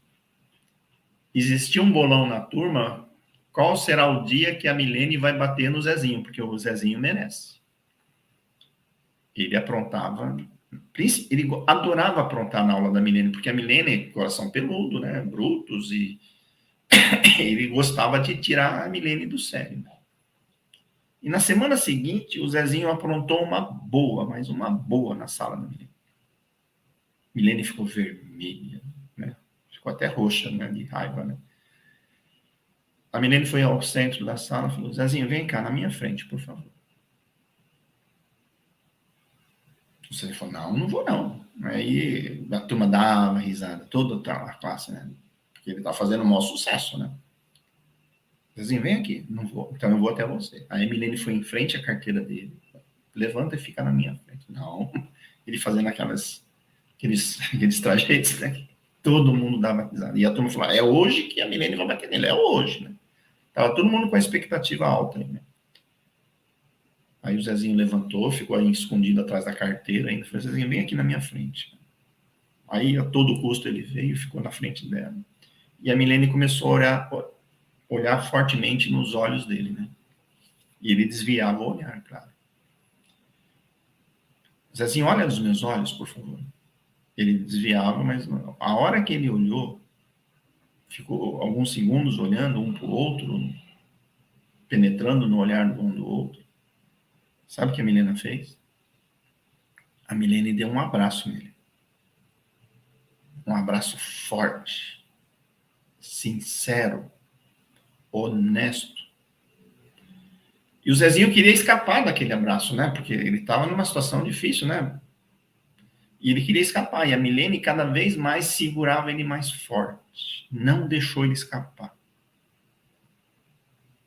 E ambos se abraçaram fortemente. Quando isso aconteceu, ambos começaram a chorar. Ficaram chorando ali, abraçados fortemente, alguns segundos. Toda a classe chorou naquele dia. A menina se afastou e continuou a aula. A partir daquele dia, o Zezinho, que era um dos meninos mais difíceis da escola, se transformou num jovem protagonista. Com um único gesto, a Milene transformou um menino descomprometido, desinteressado, bagunceiro, num jovem protagonista. Num único gesto, a Milene fez pedagogia da presença, educação interdimensional, 4 pilares e protagonismo juvenil. Num único gesto, a Milene fez o processo de abertura, o processo de reciprocidade e o processo de compromisso. Num único gesto, ela transformou um menino desinteressado e etc., num jovem protagonista. Isso são as práticas dos princípios. É importante avaliar? Sim. Agora, estamos no segundo passo ainda, tá? Então, o que deve ser avaliado? Os avaliados e os avaliadores precisam ter consciência mínima do que será avaliado, tá? Isso vocês têm que fazer para os professores, de preferência fazer para os líderes de turma e os líderes de turma fazerem para as suas turmas. Se os líderes de turmas tiverem condições, façam isso. Se não tiverem, o trio gestor precisa fazer. Tá? Mas o ideal é que os líderes, vocês façam para os líderes e os líderes façam para os seus colegas, tá? O terceiro passo, pessoal, é importante isso também. Todos eles são, né? Como deve ser feita a avaliação de desempenho? A avaliação de desempenho, pessoal, deve ser feita sustentada por evidências e constatações. Evidência é todo tipo de registro. Um documento, um relatório, indicador, um gráfico, atas. Tá? Evidência é todo tipo de registro. O que é constatação? Constatação é aquilo que eu vi ou ouvi, sem juízo de valor, sem adjetivos, sem qualificações positivas ou negativas. Constatação, o que eu vi e ouvi, sem juízo de valor. Tá? Agora, muitas constatações é importante ser registradas, que devem ser transformadas em evidências. Tá claro? Exemplos: observações de sala de aula, observação das atividades das eletivas, observação dos comportamentos e atitudes das pessoas nas reuniões, na sala, no pátio. São constatações que você, muitas delas, ou algumas delas, precisam ser registradas para servir como avaliação de desempenho. Às vezes, muitas evidências precisam ser constatadas. Por exemplo, o cumprimento do guia do professor. Tá? Então, é preciso constatar se ele está cumprindo direitinho o guia. É preciso ir lá verificar o guia e as anotações, que são outras evidências dos alunos, compara o que o menino registrou, os exercícios, as atividades, está de acordo com a programação do guia? Sim. Então, para eu ter certeza que o professor está cumprindo o guia, eu preciso verificar, constatar as evidências. Tá? No registro do professor, tem lá os registros das indisciplinas. Temos lá, né? Então, eu tenho que constatar também com os líderes de turma, se realmente está tendo aquele índice alto ou baixo de indisciplina. Então, quando você utiliza as evidências e constatações, ou constatações das evidências, você conclui se alguma coisa está de fato acontecendo, sim ou não. Conclusão é o resultado das análises, das evidências e constatações. Tá? Isso deve ser feito ao longo do ano. Quarto passo, pessoal. É importante eles saberem o que não pode ser feito na avaliação de desempenho. A avaliação de desempenho não pode ser sustentada por pontos de vista, por opiniões e por preferências. Não pode. Ponto de vista. Eu desenho o número 6 aqui. Vocês estão na minha frente. Qual é o seu ponto de vista? Qual número vocês estão enxergando? 9. E eu estou enxergando 6. Eu falo para vocês. Vocês estão enxergando que número? Baseando-se no seu ponto de vista, vocês vão falar 9. Como é que vocês estão enxergando 9 se eu estou enxergando 6? Eu quero dar 6 para o professor. Você quer dar 9? Não, vocês estão equivocadas, porque olha o número aqui, ó, que eu estou colocando, é 6. Você não, é 9. Dá para se avaliar se é 6 ou se é 9, quem está certo e quem está errado? Sobre o seu ponto de vista? Não. Na sua opinião, quem é o melhor professor? O Bento ou o Brutus? O Bento é o bonzinho.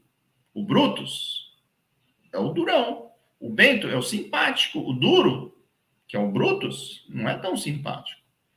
O Brutus é bom para aumentar o desempenho e resultados das pessoas. O Bento é bom para aumentar a autoestima das pessoas. O Bento elogia muito as pessoas. O Bento não sabe criticar as pessoas. O Brutus sabe criticar as pessoas. O Bento e não sabe elogiar as pessoas. Quem você prefere, o Brutus ou o Bento?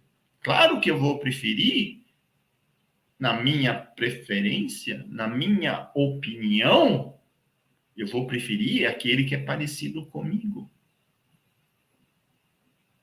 Então, opinião e preferência também não pode ser base para fazer a avaliação de desempenho. Então, se eu fizer uma minha avaliação de desempenho baseando-se no meu ponto de vista, na minha opinião, na minha preferência, eu vou avaliar bem quem eu gosto e vou avaliar mal quem eu não gosto.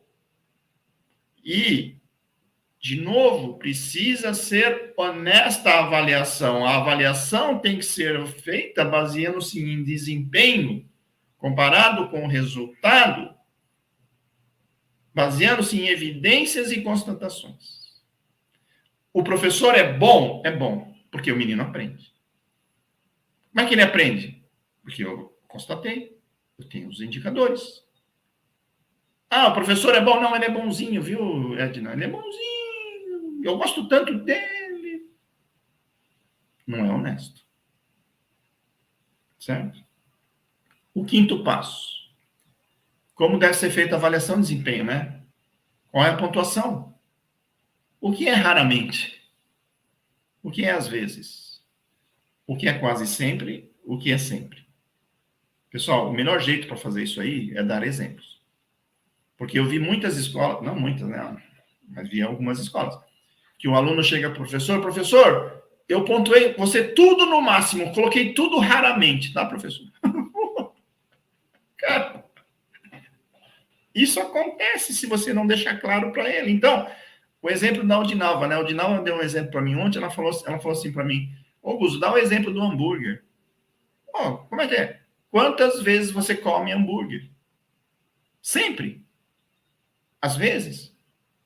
Agora, tem que definir um período, né? Bom, no mês, vai. No mês, o que acontece no mês é o que acontece no ano todo? Então vamos no mês. Quantas vezes você vai comer hambúrguer? Sempre? Todos os dias? Não, todos os dias não. Às vezes. O que é às vezes? O que é quase sempre? Quase sempre a metade dos dias, sei lá. Então, não é. Agora, Às vezes, uma vez por semana. E nunca como hambúrguer. Né? Ida ao shopping, né? Quantas vezes você vai ao shopping? Qual a frequência, né? Qual a frequência das evidências e constatações que você vai ao shopping, que você come hambúrguer? Então, quantas vezes você vê o professor fazendo isso? Dá exemplos para ele, pessoal. Sexto passo é fazer avaliação de desempenho, né? A única observação que eu falo aí, que as demais, as 5 primeiras já foram superadas, né? É que para você fazer avaliação de desempenho, pessoal, é básico, né? Você tem que avaliar quem você convive com ele. Você participa com ele das atividades. Se você não convive com esse professor, você não pode avaliar esse professor. Então, acontece, às vezes, do aluno ter que avaliar um professor que não é dele. Acontece de avaliar um professor que não é da sua área, você como PCA. Então, é honesto você avaliar o professor que não é teu? Não. Então, aí eu recomendo o seguinte, quando acontecer isso, peça para o aluno pontuar 2, porque a média o total é 4, pontua 2, para não prejudicar quem, para mais ou para menos, você que não convive com o cara. Sétimo passo, a calibragem. A calibragem, de uma forma bastante rápida, pessoal, o comitê da calibragem tem que, primeira fase, analisar individualmente cada profissional. A sua pontuação versus as suas evidências e constatações. Poxa vida, Roberta, ela foi pontuada 2. Ah, mas, olha, tem tantas evidências, tantas anotações aqui, constatações, né, registros, durante o ano, ela não é 2, ela é 3. Não é justo, não é honesto ela ficar com 2. Ela é 3, baseando-se nas evidências e constatações dela. Tá? Tem esse outro professor, é 4, ele não é 4, ele é 3. Então, eu faço a primeira calibragem individualmente. Comparo a pontuação com as suas evidências e constatações e faço uma calibragem adequada, apropriada. A segunda calibragem, segunda fase da calibragem, é eu comparar os educadores. Eu pego todo mundo que teve 4, né? E comparo as evidências e constatações. Ah, não. Aqui, dos 4 que estão no nível 4, tem um aqui que se destaca muito dos demais. Ele precisa ser 4 e os outros precisam ser 3. Ou as diferenças são mínimas entre os 4. Então, os 4 ficam no 4. Agora, se tiver um destaque muito maior, muito grande, um tem que ser 4, os demais 3. Aí eu pego os que estão em 3. Quem tem 3? Não. As diferenças são mínimas. Todos podem ficar no 3 e assim sucessivamente. 2 e 1. Certo? E quando eu estiver fazendo isso, eu já tenho que estar preparando o material para as devolutivas. O que significa isso? Organizar as evidências de cada um dos educadores. Certo? Enquanto eu estou fazendo essa calibragem, eu já preparo a devolutiva. E aí eu vou para a devolutiva.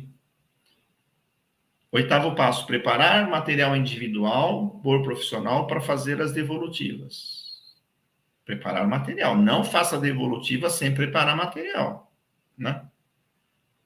Nas devolutivas, pessoal, é importante, para justificar a pontuação, justificar por meio das evidências e constatações, ou pela falta delas. Tá? Não fazer devolutivas com pontos de vista, com opiniões. Por quê? Porque se você fizer isso, você vai fazer o te peguei. Te peguei é você qualificar positivamente ou negativamente alguma coisa.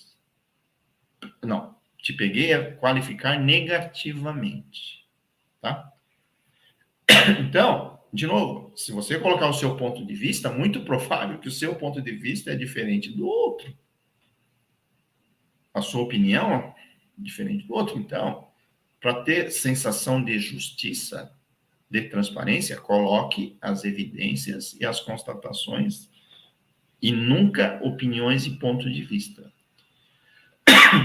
Na hora das devolutivas, pessoal, já se constrói os PIAFs. Tá? O PIAF deve ser construído na devolutiva, não crie outro evento. Já faça no ato. O PIAF deve ser feito um PIAF nesse final de ano para o ano, mas divida as ações e metas por bimestre. Tá? Alguns pontos importantes, pessoal, para finalizar. A avaliação de desempenho do final do ano é consequência das avaliações de desempenho de cada bimestre. É recomendável, pelo menos a cada bimestre, o coordenador de área assistir, pelo menos, de 3 a 4 aulas de cada professor da sua área. É recomendável que o PCG, o coordenador geral, faça observação da sala de aula pelo menos uma vez por bimestre e o diretor também uma vez por bimestre. Porque quando você tem um professor excelente, se o PCA, coordenador, for lá 3, 4 vezes, o PCG, coordenador geral, e o diretor for lá uma vez para elogiar, para incentivar, o que vai acontecer com esse professor? A cada bimestre. No final do ano, ele será muito bem avaliado. Se o professor Guzo, que é um professor mais ou menos, que está precisando de ajuda, se o PCA assistir a aula dele, o coordenador geral e o diretor uma vez por bimestre, fazer um PIAF a cada bimestre, o professor Guzo, no segundo bimestre, vai melhorar. No terceiro bimestre, mais um pouquinho. No final do ano, ele não está igual ao outro, que é excelente, mas ele vai ser bem avaliado. Agora, se vocês fizerem isso com os 2 professores, o excelente e o que precisa de ajuda, no final do ano, ambos estarão bem avaliados. Agora, se você não elogiar o professor excelente e não ajudar o professor que precisa de ajuda, no final do ano, o professor excelente, porque ele não foi elogiado, ele vai cair o seu desempenho ao longo do ano, ele não será bem avaliado no final do ano. E o professor Guzo, se ele não receber ajuda, muito provável que ele será removido, porque ninguém ajudou. Tá? Agora, os resultados das avaliações de desempenho têm que estar alinhados com os resultados da escola. O que não pode acontecer? A escola ter um resultado excelente e as avaliações não forem excelentes. Não pode ter, se a escola tem um resultado ruim, não pode ter resultados de avaliações excelentes. Certo, supervisores? Certo? Certo, diretores? Tá. Agora, o terceiro ponto importante para terminar, pessoal, porque senão agora...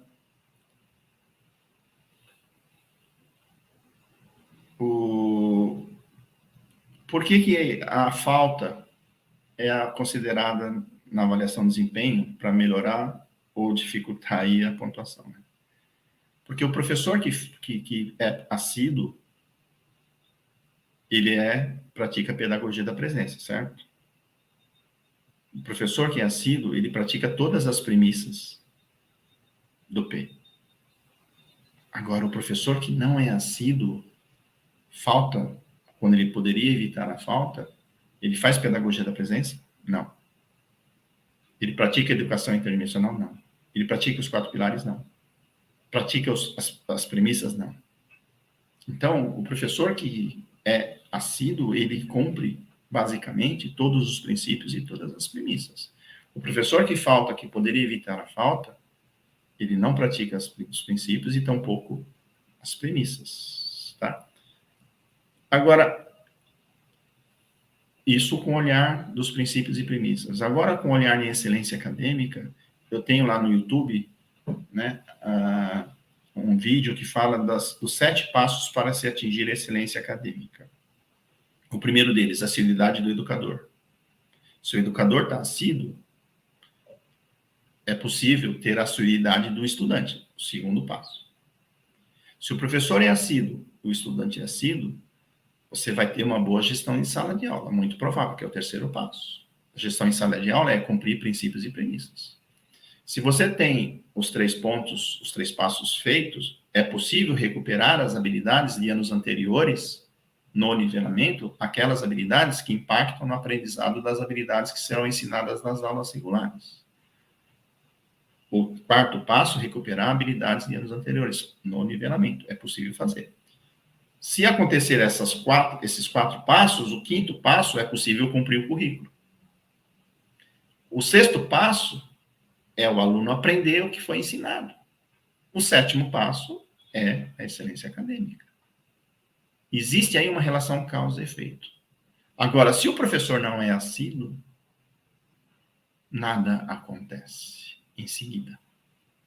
E a excelência acadêmica nunca será conquistada. Pessoal, eu tenho mais coisas para falar, mas eu tenho que falar só a última coisa aqui, que é importante, que eu vejo que acontece muitas coisas, né? A gente tem que analisar também, na avaliação de desempenho, eficiência e eficácia. Eficiência, pessoal, é fazer a quantidade boa de coisas. Quantidade boa. Fazer um percentual de coisas que sejam apropriados, no tempo adequado. Eficiência está ligado diretamente a um número percentual de coisas que você tem que fazer num determinado período. Então, eficácia já é diferente. Eficácia, as coisas que eu fizer têm que ser bem feitas. Está relacionado à qualidade do que eu faço. Agora, para ter metas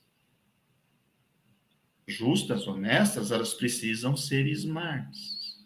Específico, mensurável, atingível, relevante e um tempo determinado, que é o prazo, pessoal. Então, se eu definir o número certo de ações que o professor precisa fazer, e vou medir isso, eu estou medindo a eficiência dele. Eu preciso colocar o número de ações que ele consiga realizar. Se eu colocar 55 ações para ele fazer numa semana, ele vai realizar? Não. Isso é honesto? Não. Então, cuidado na cobrança, nas definições de metas e as ações que o professor precisa fazer e será avaliado por isso. Agora, se eu coloco um montão de coisas que o professor não tem condições de fazer, como é que vai ser a eficácia do que ele fizer? Baixa. Então, tomem cuidado, pessoal, para vocês e para os seus colegas, na definição do número de ações, etc. Porque se você colocar número de ações que o professor não tem condições de fazer, ele será avaliado com uma régua que não é justa, não é honesta. Tá? Isso a gente vê muito na escola, porque tem ações do MMR, tem ações do plano de ação, do programa de ação, tem ações das reuniões que vocês definem. Meu, não dá. Tomem cuidado. E vocês, quase 100% das escolas, você vai lá, você vê um montão de ações que o diretor tem que fazer que não dá para ele fazer. Tem um montão de ações que o professor você coloca para ele fazer que não dá. Mas por que você coloca, diretor, então? Ah, porque eu coloco, mas dá problema. Pessoal, depois eu queria passar 2 vídeos para vocês aqui, mas não vai dar. Depois vocês vejam lá no YouTube, tá? Aluno entende, logo aprende, né? E avaliação de desempenho. Tem um vídeo lá no YouTube de 30 minutos de avaliação de desempenho, que também completa um pouquinho o que a gente está falando aqui. Mas a gente precisa encerrar, né, para fazer a abertura aí das perguntas, né? Se tiverem perguntas, né? Por favor. Temos perguntas? Temos, sim. Mas foi muito esclarecedora a sua fala, eu gostei muito. Eu já estou no programa há 7 anos e muitas coisas realmente a gente faz já e algumas ainda são falhas, né? E foi muito esclarecedor para o nosso crescimento. E é o que você disse, agora é a bagagem que nós já temos até aqui para essa avaliação. e para aprimorar para o próximo ano, que acho que vai ser mais assertiva as próximas avaliações. Então, nós temos aqui uma pergunta. E quando o profissional não está aberto ao novo, o que faz com essa criatura? Tá.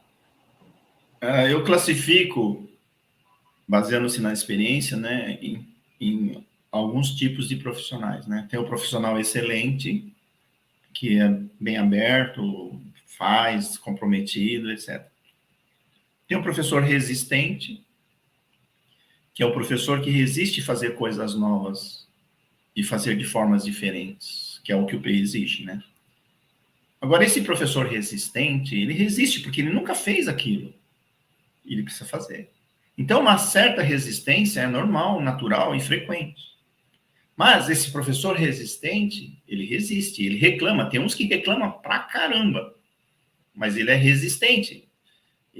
Ponto. Agora, ele é resistente, mas ele quer fazer. Ele acha importante fazer. Né? Esse é o professor resistente. Isso é comum. Eu sou resistente, você é resistente, porque todo mundo naturalmente é resistente para fazer as coisas que você nunca fez. É natural. Mas eu quero e acho importante fazer. Esse é o professor resistente. Tomem cuidado. Esse professor, às vezes, reclama pra caramba, né? Mas ele quer fazer. Esse professor que tem que fazer com ele, fazer junto com ele. Fazer junto com ele. Formar esse professor e fazer junto com ele. Ponto. Tem um professor difícil. O professor difícil também é resistente, reclama e é difícil. A diferença do professor resistente para o difícil é que o difícil não quer fazer. Não vai dar, viu, Roberto? Não vou fazer. Porque ele não acha importante fazer. E o que tem que fazer com esse professor? Formação. E fazer junto também. Formação, dar consciência para ele. Porque se ele não tem consciência do que é aquilo, ele vai querer fazer uma coisa que ele não sabe o que é. Aí é responsabilidade da equipe gestora. Tem que dar formação, fazer junto e acompanhar. O resistente também precisa de formação, mas é mais fazer junto. Agora, existe o outro elemento, que é o professor, o educador, muito difícil. O muito difícil, ele não reclama. Ele concorda com tudo. Não resiste, ele fala que vai fazer tudo. Mas não faz, não acha importante e influencia o resistente e o muito e o difícil a reclamar. Então, temos o professor excelente, temos o professor resistente, que é muito frequente, todos nós somos resistentes. Temos o difícil, que reclama, que não quer fazer, e tem o muito difícil, que não reclama, não resiste, mas influencia os outros a reclamarem. O que a gente faz com esses professores? Avaliação de desempenho de processo semanal, quinzenal. Identifica as evidências e constatações, coloca na mesa e constrói um PIAF, que é um combinado. Tem que fazer isso de uma forma honesta, justa. Agora, desculpa, Roberta, mas muita gente reclama do professor resistente, que é normal e natural, e às vezes até remove esse professor porque não ajuda o professor. Tá claro o que eu estou falando? Eu não ajudo, não formo, não faço junto e cobro dele uma coisa que ele não sabe fazer, que ele precisa fazer. Quem tem que fazer isso? A equipe gestora. Agora, tem muitos professores muito difíceis que são amigos do diretor, que são amigos do supervisor, que são amigos do PCG, e que ali tem um cara que está influenciando os outros a reclamar, a brigar, e o cara ainda é o melhor amigo do diretor. É isso que acontece nas escolas, não é o que eu acho, pessoal. Agora, a responsabilidade para fazer, ajudar esse professor é do diretor, junto com o PCG, o coordenador geral, e junto com o vice-diretor, que é o COAI hoje, né? Porque é muito fácil jogar a responsabilidade. Ah, o professor não quer. Não quer por quê? Porque se o aluno não quer aprender na sala, a responsabilidade é de quem? Do professor. Se o professor está dando trabalho na escola, a responsabilidade de quem para ajudar? Do diretor. Porque se esse professor não está fazendo direitinho, está dando croque na cabeça dos meninos, né?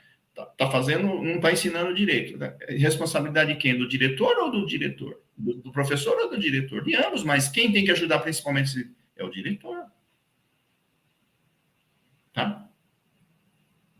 Não sei se eu respondi, mas precisaria de mais tempo, né? Respondeu sim. Nós precisamos encerrar pontualmente às 9, porque as escolas, os alunos vão já para a próxima aula. E nós temos uma última questão aqui, se você conseguir responder dentro desses 10 minutos. Roberta, não vamos prolongar, sabe, Guzo? Porque a gente combinou algumas escolas, os alunos vão entrar. Então, o que nós combinamos aqui em Franca, porque vamos dar sequência. Desliga seu microfone, Roberta. Nós mandamos um link para todas as escolas, porque nós teremos reunião, Guzo, amanhã, com todos os diretores de anos finais, e depois da manhã com todos os diretores de anos iniciais. A Jaqueline está falando que é o contrário. Mas aí foi a convocação, a gente vai continuar. Na verdade, nós iniciamos esse processo agora com você, Guzo. Aqui no chat, Guzo, tem pessoas de várias diretorias de ensino, né, prestigiando aqui. E aí estamos com todos os professores. E aí, Roberta, o pessoal vai enviar as perguntas no link para ser esclarecido. A quem vai estar à frente dessa formação, que vai ser de legislação, de procedimentos e tudo, que é a Jaqueline.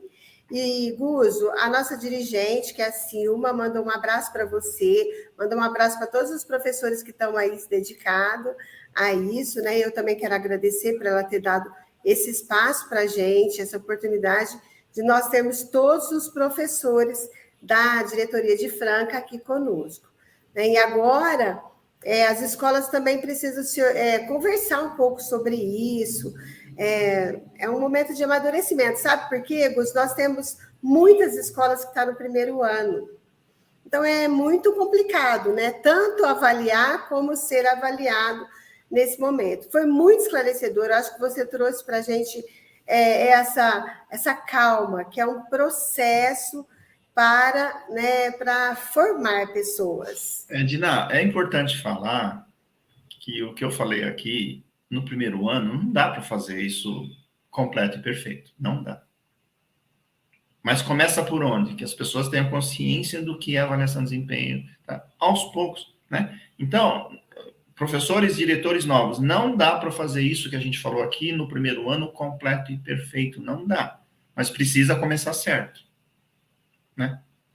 Então, daqui a um ano, no segundo ano, vai ficar melhor do que o primeiro. No terceiro, vai ficar melhor do que o primeiro. Então, façam o que vocês conseguem fazer com essas fundamentações, né? Dá para fazer com os líderes? Não dá. Não dá para fazer com o líder. Agora faça, o trio gestor faça. Mas, líder, faz junto comigo, porque o ano que vem é você que vai fazer, cara. Entendeu? Já começa a construir, né, as coisas, tá bom? Você acabou respondendo aí a pergunta que a gente ia fazer, então foi muito providente aí a fala. Pessoal, não dá para colocar nas costas do diretor, do supervisor, um número de ações que não sejam honestas, desculpa. Não posso falar, pessoal, agora vocês têm que fazer tudo isso completo e perfeito, né? Eficiência, o número de coisas e qualidade ainda. E outra coisa, a qualidade que vocês fizerem também não vai ser a melhor do mundo no primeiro ano, desculpa. Vai ter equívocos, vai ter coisas que as pessoas não entenderam. O pessoal não entendeu isso, o que é raramente. O pessoal, entendeu? Então, vocês vão se identificar e vocês vão fazer o A, né, do PDCA. Vão avaliar o que aconteceu nessa vez e o ano que vem vocês melhoram um pouquinho. E aí vai. Então, não dá para vocês fazerem tudo eficiência. E o que vocês fizerem não vai dar para sair com a qualidade apropriada ainda. Ponto. É difícil para o educador internalizar isso. Quer fazer tudo, não dá. Quer fazer tudo melhor e perfeito. Não dá, não dá. Não exijam de vocês o que vocês não conseguem fazer, pessoal. Não exijam dos seus professores o que eles não conseguem fazer. Tá?